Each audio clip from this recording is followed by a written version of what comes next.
L'homme souffre davantage du bonheur des autres que de son propre malheur.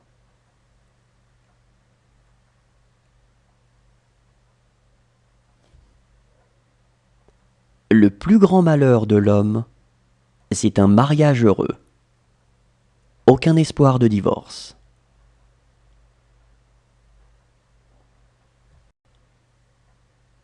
Pour moi, le bonheur, c'est d'abord d'être bien.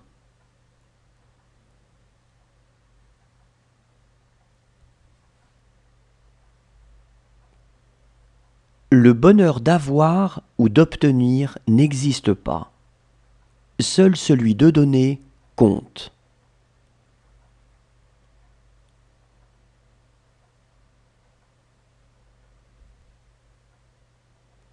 L'argent ne fait pas le bonheur, mais il y contribue.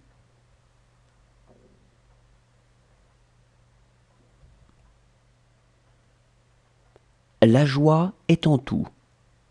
Il faut savoir l'extraire.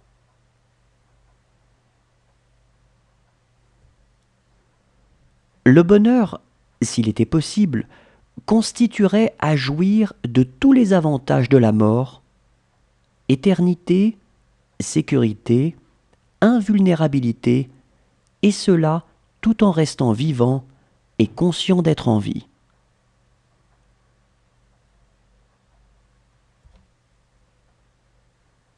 Le sens de l'émerveillement est un gage de bonheur, car la vie, pour peu qu'on sache lui forcer la main, ne refuse jamais à l'homme les occasions de s'émerveiller.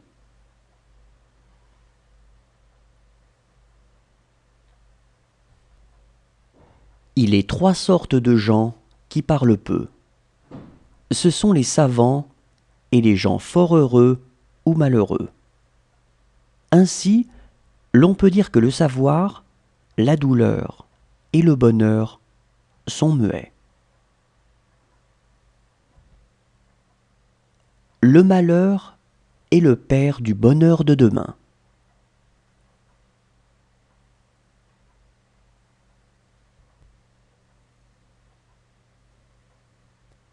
J'ai vu en mon temps 100 artisans, 100 laboureurs, plus sages et plus heureux que des recteurs de l'université.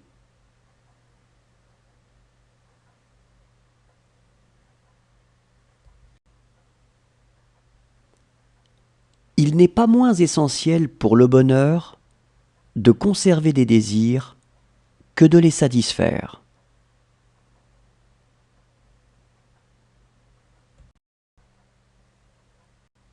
Comme le premier pas vers le bien est de ne point faire de mal, le premier pas vers le bonheur est de ne point faire souffrir.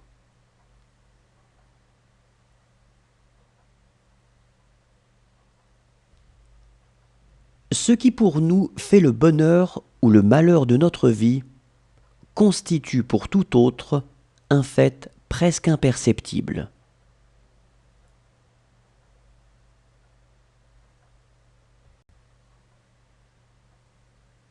À trop serrer son bonheur, on le broie.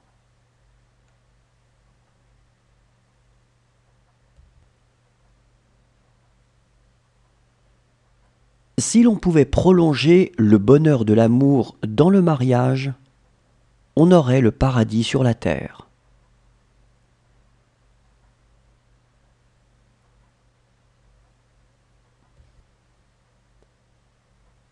La plus grande caractéristique de la civilisation orientale est de connaître le contentement, alors que celle de l'Occident est de ne pas le connaître.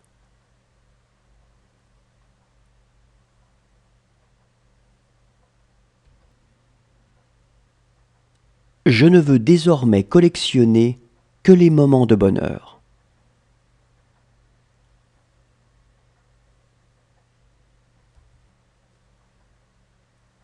Moins notre bonheur est dans la dépendance des autres, et plus il nous est aisé d'être heureux.